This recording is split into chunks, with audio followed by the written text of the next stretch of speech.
যেখানে আমাদের পশ্চিমবঙ্গের ঢুকে এ রাজ্যের প্রথম মহিলা মুখ্যমন্ত্রী, সেই মহিলা মুখ্যমন্ত্রী এখনো পর্যন্ত পশ্চিমবঙ্গে নারী নিরাপত্তা দিতে পারেনি।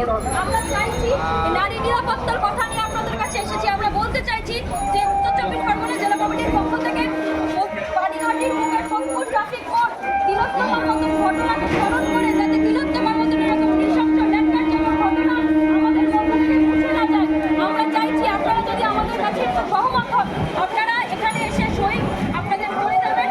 এবং আমরা চাইছি যে কলেজ ক্যাম্পাসে যেভাবে ক্রমাগত রেপ কালচার শুরু হয়েছে, এই জঙ্গল রাজ পশ্চিমবঙ্গের বুকে সরকার যখন অপরাধ, এই রাজ্যের সরকারের কাজ আমরা জানি যে আপনার ঘুম থেকে ওঠা থেকে শুরু করে ঘুমোতে যাওয়া পর্যন্ত, জন্ম থেকে মৃত্যু পর্যন্ত। সোদপুরে তিলোত্তমার নৃশংস ঘটনার পরবর্তীতেও গোটা রাজ্য জুড়ে মহিলাদের ওপর লাগাতার আক্রমণ, খুন, ধর্ষণ এগুলো চলছে, থামার কোনো নাম নেই।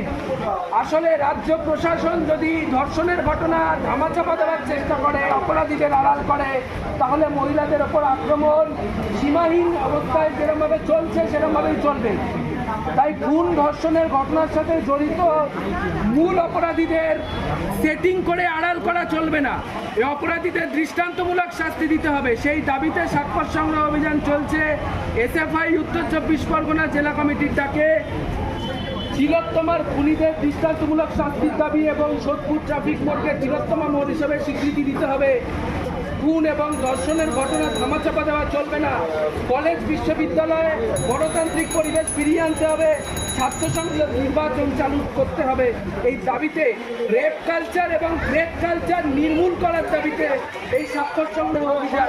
আপনারা সকলে আসুন, একটা সই করে দিয়ে যাবেন, আমাদের দাবির সঙ্গে সহমত পোষণ করলে।